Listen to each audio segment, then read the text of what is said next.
Fourth state వార్తలకి స్వాగతం. శ్రీకాకుళం జిల్లా ఆంధ్రప్రదేశ్ రాష్ట్ర శ్రీకాకుళం జిల్లా తెలుగు సంక్షేమ సంఘ సభ్యులు శ్రీకాకుళం జిల్లా పార్లమెంటరీ ఎంపీ రామ్మోహన్ నాయుడు అతను క్యాంప్ ఆఫీసులో కలిసి ఆంధ్రప్రదేశ్ రాష్ట్రంలో నివసించే తెలగ కులస్తులను బీసీ జాబితాలో చేర్చాలని వినతి పత్రాన్ని అందజేశారు. ఈ సందర్భంగా ఎంపీ మాట్లాడుతూ ప్రభుత్వం వచ్చిన వెంటనే ఆర్థికంగా సామాజికంగా వెనుకబడిన తెగల కులస్తులను బీసీ జాబితాలో చేరుస్తామని స్పష్టం చేశారు.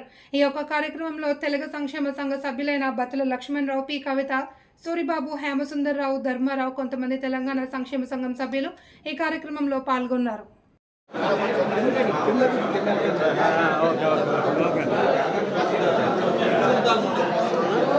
ఈరోజు మన ఎంపీ గారిని మన ఓసీ బీసీ ఉద్ధార కార్యక్రమంలో మా ఉత్తరాంధ్ర తెలంగాణ బీసీలో చేర్చాలని చెప్పేసి అతన్ని కోరడం అయింది.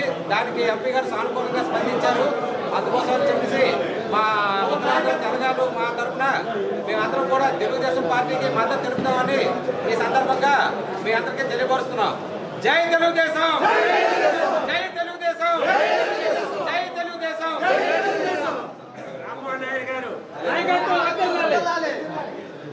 తెలంగాణ సభ్యులకు అందరికీ కూడా నమస్కారాలు. చాలా సంవత్సరాల నుంచి బీసీకి పోరాటం చేయడం జరిగింది. గతంలో చంద్రబాబు నాయుడు గారి దృష్టిలో కూడా పెట్టాం. ఉత్తరాంధ్రలో ఉన్నటువంటి తెలంగాణందరూ కూడా ఐకమత్యంగా తెలుగుదేశం పార్టీకి సపోర్ట్ చేయాలని నిర్ణయం కూడా తీసుకున్నాం. దాన్ని స్వాగతిస్తున్నాం.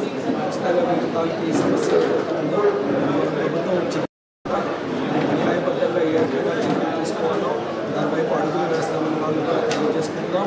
వాళ్ళందరూ కూడా ఐకమత్యంగా ఎందుకంటే గతంలో కూడా చాలామందికి బీసీగా చేయడం కానీ బీసీ వాళ్ళకి న్యాయం చేయడం కానీ తెలుగుదేశం పార్టీతో అయింది. కాబట్టి వీళ్ళు కూడా తెలుగు వాళ్ళకి కూడా అందరికీ కూడా బీసీగా తెలుగుదేశం పార్టీ ఖచ్చితంగా న్యాయం చేస్తుంది. వాళ్ళందరికీ కూడా